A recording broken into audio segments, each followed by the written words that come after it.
Welcome back to Flex Your Head, another special episode of Scream Therapy. On Flex Your Head, we take a breather from punk rock and mental health and explore classic punk albums, which I guess is good for mental health. On today's episode, we're joined by Drue Swalwell, who was here before for the Unwound episode. We also are joined by his beard, which is impeccable, as always. How's it going, Drew?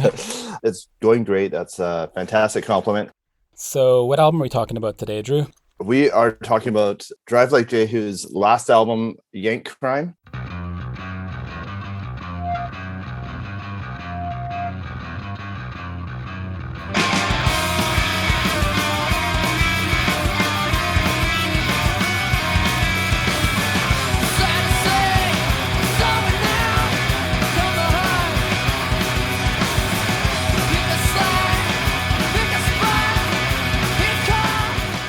So Drive Like Jehu from San Diego, formed in 1990, painfully broke up 5 years later in 1995.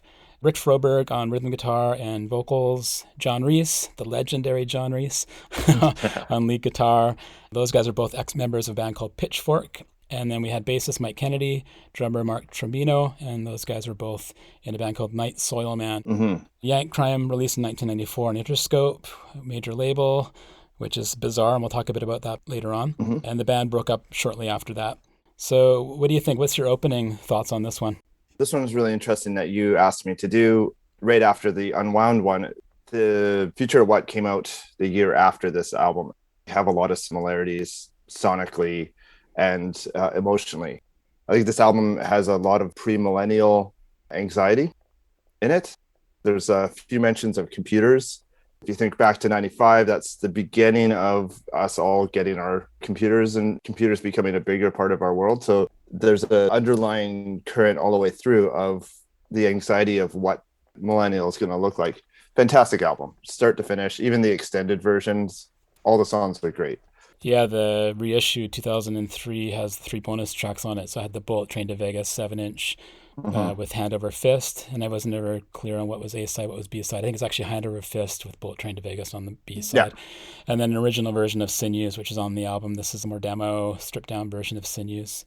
That version was also released on an earlier 7-inch or a compilation, if I remember correctly. One of the very strange things, and I'll throw this out there. So I'm not sure if you found this, but the album was actually on vinyl. It was an album and a 7-inch, and the track listing was in a different order. Yeah. Kind of bizarre. I never really realized that. Of course, I bought the CD because CDs were all the rage in 95, even though they cost $30 each. They had the side A was Rome Plows Do You Compute and Luau. Side B was Super Unison, Golden Browed, and Sinews. And then side C was Human Interest, New Intro, side D, New Math. So it's kind of mixed up in the order there. I guess that's the limitations of what you can have on each side because the songs are long. Oh, they're long as hell. 55 minutes long. Yeah, exactly. For the album proper. I did a little quick calculation, and the songs average at 6 minutes each. So Here Come the Rome Plows, first song on the album, busts out at almost 6 minutes. So what a way to start an album. Yeah, I know. I looked up the name, and this is a Bible passage. I don't know Bibles. I'm an atheist, but it's in Kings 9:20. I actually have it written down as well. Well, give it to us. And the watchman told, he came unto them and cometh not again. And the driving of Jehu, the son of Nimshi. For he driveth furiously. Yeah. Classic. Perfect for the band, right? Mm-hmm. You have these theories. Well, where did the band name come from? Well, this is very clear. I read an interview with John Reese, who's a guitar player and is in a bunch of other amazing bands, which I think we'll touch on as well, from a zine called Chunklet, and it was in 1999. And he said the second Jehu record took a long time to write. It took a lot of the fun out of it for everyone because it was completely doused in tedium just trying to get the songs together. The first record wasn't like that at all. So it sounds like these guys weren't particularly having a lot of fun actually recording this thing. John Reese did an interview with Damien from Fucked Up on his Turned Out a Punk podcast. And he talks a lot about that, about the fact that they were going on to Interscope. Just there was so much pressure on that. None of them were really getting along terribly well. Mike Kennedy stopped playing music after this. He became a chemist. Yeah. This was it for him.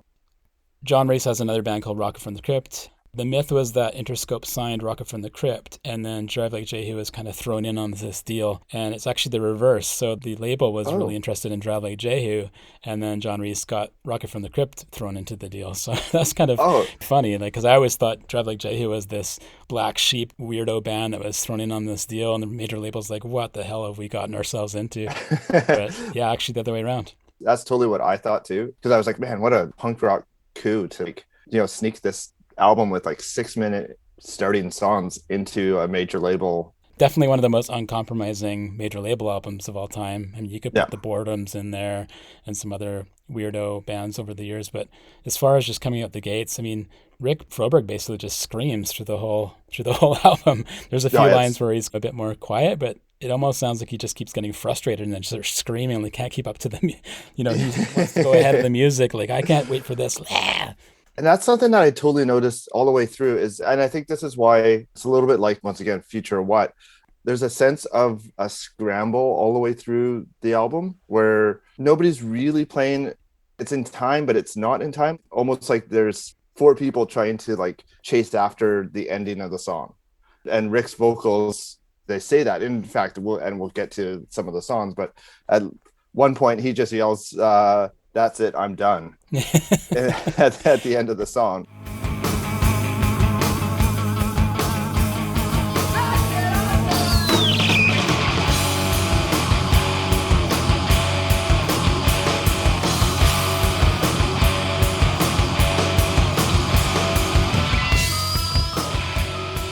Classic. Yeah, let's get into some of the songs. Any particular favorites? That I know the whole album is so good, but does anything really stand out for you? God, the breakdown of Luau, there's an anxiety there. I think they do a really good job of pausing the song and then they'll come in with a really heavy part. There's like such an anxiety of expectation of Yeah. something's going to happen. And it'll be just like a feedback on a guitar line and then it'll explode into a heavy part and then back into the quiet part. They do the loud quiet thing fairly well. I've got a quote on that that's really good. So Reese told Treble Zine, I equate building tension with repetition, but also certain dissonance, certain notes that rub against each other in different ways, and having a musical resolve. With Drive Like Jehu, we had the real estate and the time to build up to a thing, and then we did this thing, and you're like, oh, there it is. It's fantastic. I love bands that have that scramble. Frantic. Yeah, it's super frantic. There's an energy in there that you can picture it being played live. There's a moment in Sinews, it's near the end, I think it's about 6.5 minutes in, where it just launches into this staccato bridge part. And it's just so good. It's like you're not expecting it, and then there it is.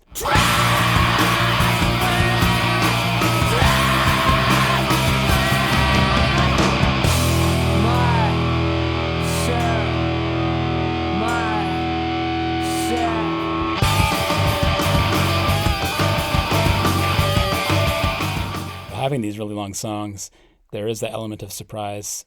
There's sort of levels of surprise. A surprise will come in, certain riff, and you're stoked, and all of a sudden it'll just chop into an even faster riff. And they're experts at doing that. Yeah, Change ups. yeah, absolutely. Looping back around to the pre-millennial anxiety idea, like the song "Do You Compute," it's slow. It's kind of almost a waltz to it. Mm-hmm. Yet Rick's vocals are grinding and like it's almost like he's yelling at you, like, "Do you understand what's about to happen?" I've met Rick once. I didn't punish him on this album. It was, but I wish I had because I would have loved to like got in his head about what he was thinking about during this album. Yeah, for sure. Another thing too about it is the guitar work on this album is just so good, and Mm, there's so many sounds created by the guitars that don't sound like guitars. yeah. And I hate to make the comparison to Tom Morello because that guy's a dick, but that whole idea of making these sounds on the guitar that aren't what you would expect. And there's Hmm. some Nintendo sounds on here. There's some birds. There's some feedback chaos. There's all these Yeah. things that you don't really know what's going on. You could never really picture, well, how are they doing that? Songs like New Intro, which is a melodic instrumental at the beginning, and then all of a sudden it just freaks out at the end. Yeah. It's an album that's really, you'll never get tired of listening to it because there's so much texture to it. There's so many different elements, and you'll hear a new thing every time. And that's what I really like about it. Yeah. Oh, definitely. New intro. The groove to start that. it's almost like a lullaby, kind of shakes you or rocks you into submission, especially after the scramble of Super Unison. We get into new intro and it's kind of this like, we're going to lull you to sleep and then beat you at the end of it. Yeah. Yeah, once again, just really good at crafting the song. It does surprise me that they weren't enjoying themselves just listening to this because there is so much passion in Yeah. each of the songs. Well, by that time, too, I saw them live and they're definitely enjoying themselves. But like you said, maybe Yeah. by the time you actually have to record, and I doubt there Yeah. was very much pressure from the label. Part of the deal was they would do whatever the hell they wanted, especially on the Jehu side. Right. Hand Over Fist, which is one of the bonus songs on the reissue, was on the 7-inch. And the beginning of the vocals there, where it sounds like faded back, distorted sound, but you Yeah. can hear them messing around with some pieces of something. And Yeah. that's an effect that they used a lot in Rock from the Crypt too. John Reese's other band, he would sing in behind through some sort of a noise maker, and then it would kick in with the louder vocals. I'm almost curious if they weren't using telephones Yeah, as their microphones because I know that became a big thing right about that time as people were rewiring telephones to create like a more distorted, quieter in the back of the mix. yeah, create a distance to the vocals. So You just helped me because that might solve the riddle that I've been trying to solve for 25 years, whatever it's been. I saw Hot Snakes play a few years ago, and they actually did Golden Brown and Bullet Train to Vegas. Hot Snakes is the band that Rick and John went on to. Yeah, they played both those songs. It was done in more of a Hot Snakes style, which is really cool. Sort of more of a stripped down, garagey punk style.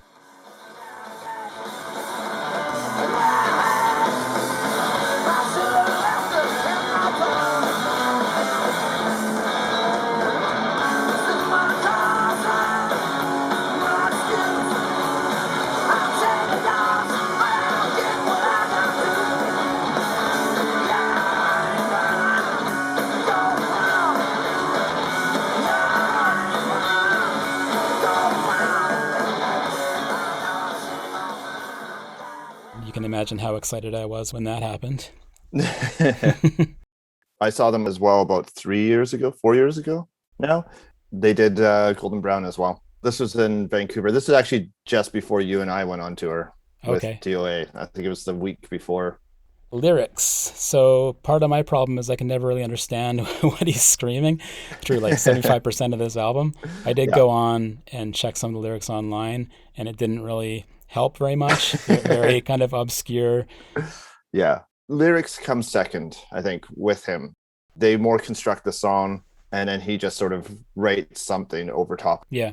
I don't think it's a lot of thought on there.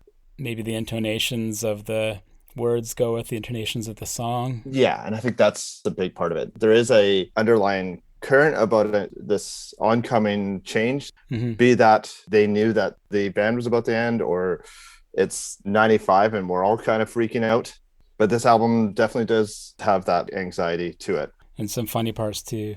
I Yeah. never understood what Luau was about. It's there's a part where Rob Crow from Pinback, and at that time he was in Heavy Vegetable, where he does some background vocals on Luau.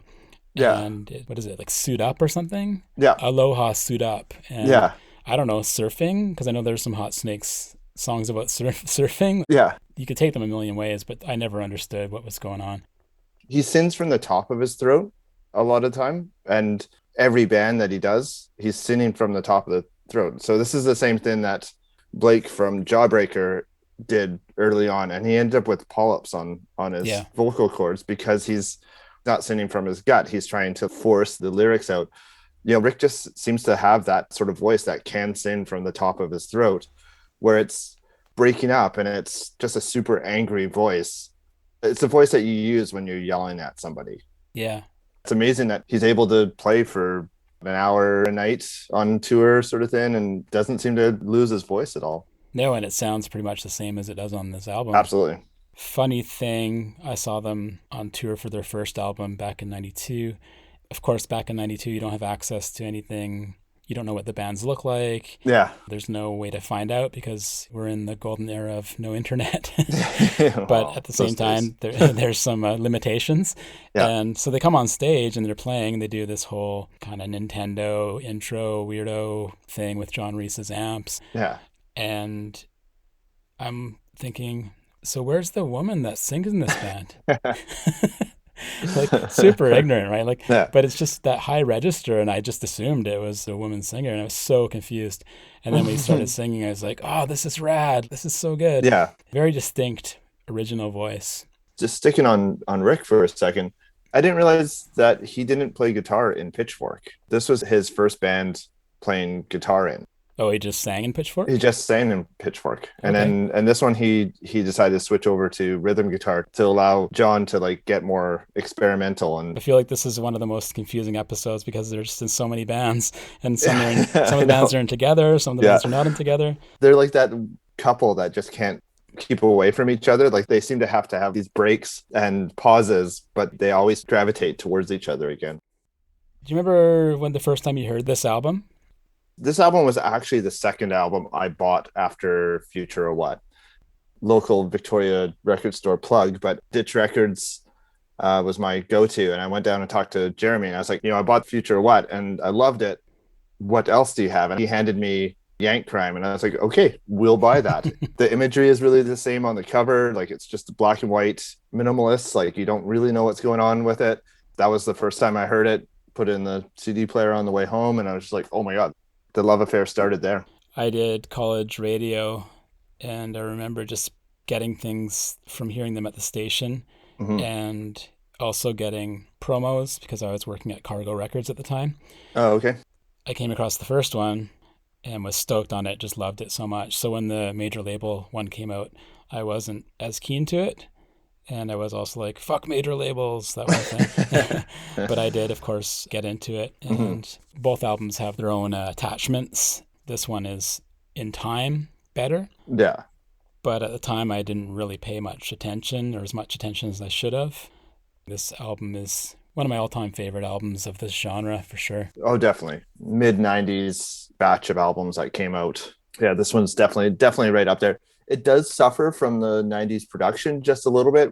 Those really tight snare hits, the guitars, the drums tend to be not very bassy. They tend to be a little bit tinny, but still I can go back to this album time and time again. And the drummer Mark Trombino is a producer as well. Mm-hmm. So that's kind of interesting. He would have had his hands in there. Yes, I think he did mixing. He also worked with Blink 182 and Jimmy Eat World.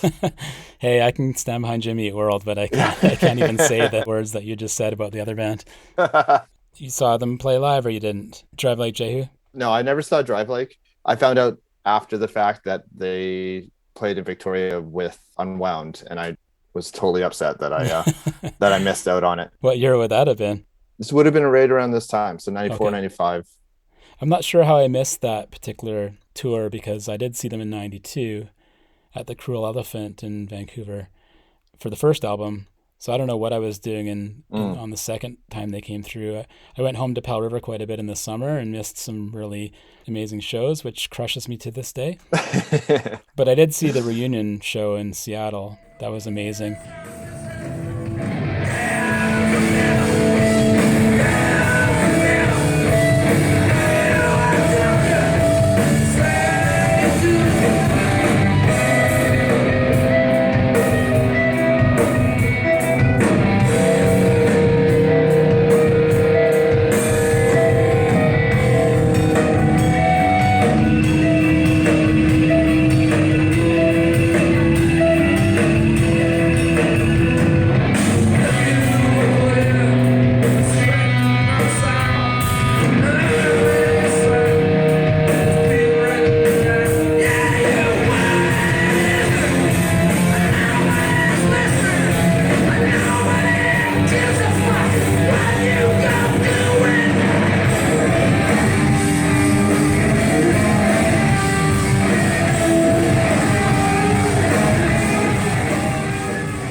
They did play the bulk, if not all, of this album, and so fucking loud. You know, the first time I saw them, also fucking loud.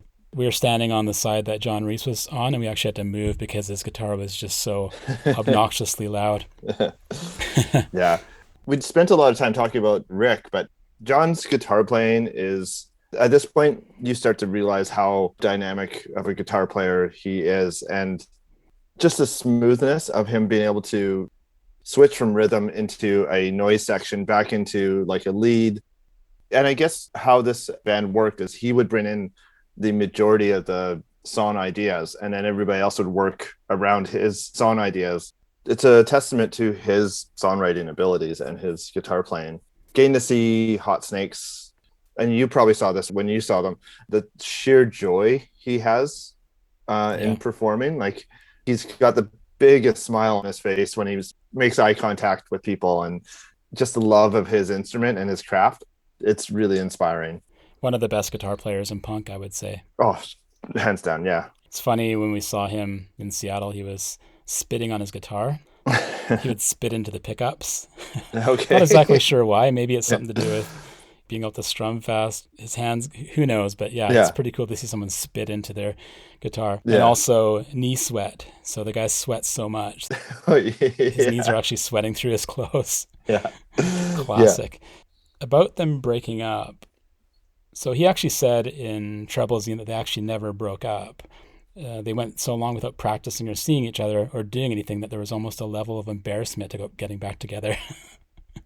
It wasn't like they had this big, like, we're done, we break up. It was more just letting it fade away. And it's really cool that they did come back to it so many years later. Yeah, I can respect that. There's something nice about just not putting an end date on it, because the minute that you say, yeah, we're done, we're never coming back, if you ever do come back, it feels like you weren't looking at the future. The fact that they just never said anything, they're like, yeah, we've moved on, but it's still there somewhere. Not ruling it out. Yeah. And it also just gives me the hope that I get to see them at one point. I like to call it the Fugazi. We're going on hiatus. Yeah, exactly. 20 years later, we're still on hiatus. And they still jam. Yeah. So you want to do some YouTube comments? Yeah, let's do some YouTube comments. It's always fun / infuriating. Yeah. Actually, these are more fun. Yeah. Or congratulatory, let's say. So Andy Tresslin, 11 months ago. When shit gets heavy, this album digs deep. Suit up. And then it's a nice. It's a devil horn and then a hammer. And I hate those, whatever those things are called. Emojis. Emojis, yeah, but yeah, that one works. Chow Wu-Tang. Okay. 4 years ago. My favorite At the Drive-In album. Oh, that's good.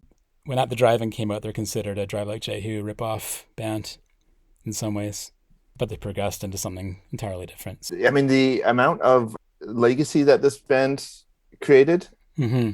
You have everybody from, members of Botch saying that this is their favorite album. I see Deftones talk about it. They've actually covered Caress.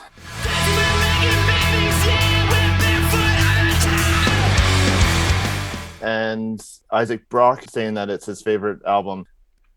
It informs and inspires the bands that are coming out right now. I'm wearing a Mets t-shirt. So Mets, that sort of noisecore sound that's out there right now is, I think you can probably direct back to 95's Yank Crime. Yeah. The DNA is totally all over the music scene right now of this album.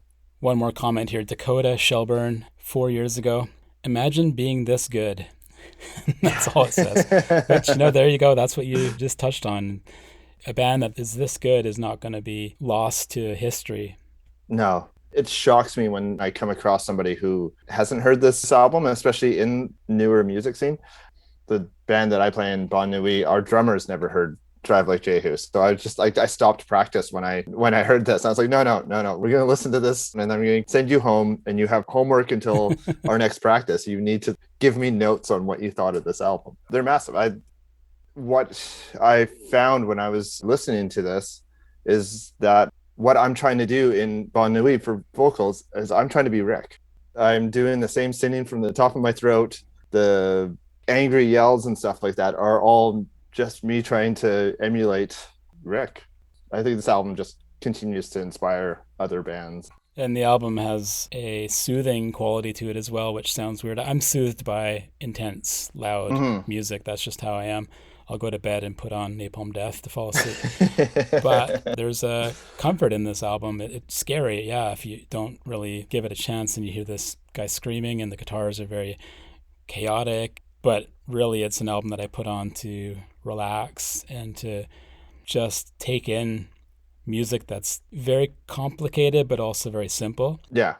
It sounds like it's a masterpiece of classical music, really intricate, and it is, but it's also got this lull to it and relaxation to it. And it's got that pattern of rolling waves, which gets back to the surfer reference. Absolutely. And being from San Diego, I'm not 100% sure if they're all surfers. Surfing comes in to a lot of their lyrics. I would be shocked to hear that they weren't surfers. Things are going well with Bon Nuit. Things are going great with Bon Nuit. We just finished releasing our debut EP on Off-White House Records. You can find it on Bandcamp. That's Bon Nuit, spelled BONNUIT.bandcamp.com. We're really excited. We're playing lots of shows. It's been really good. We're just enjoying creating that meditative, loud music that we've been talking about for the last little while here.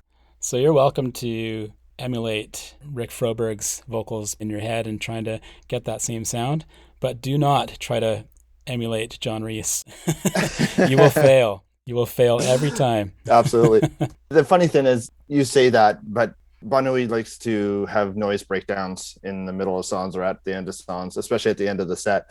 Yeah. And I definitely, as I'm going through it, I will often think about the images I saw of John playing guitar. And it just sort of that inspiration of like, yeah, I'm going to make this noise now. And I'm going to like, I would say that out of all music guitar heroes, John's the one that influences Bon Nuit the most on my side. And just the joy too that he has. Yeah, absolutely.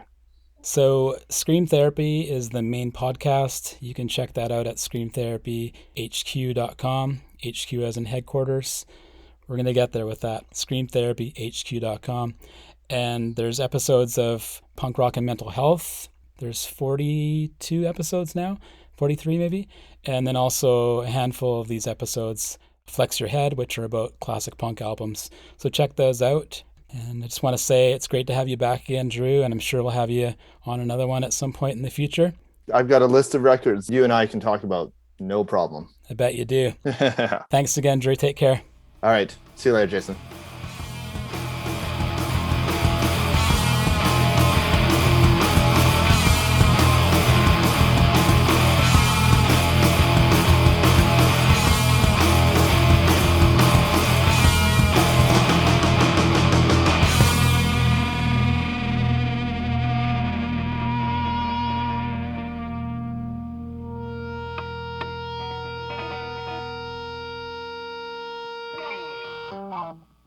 Flex your head!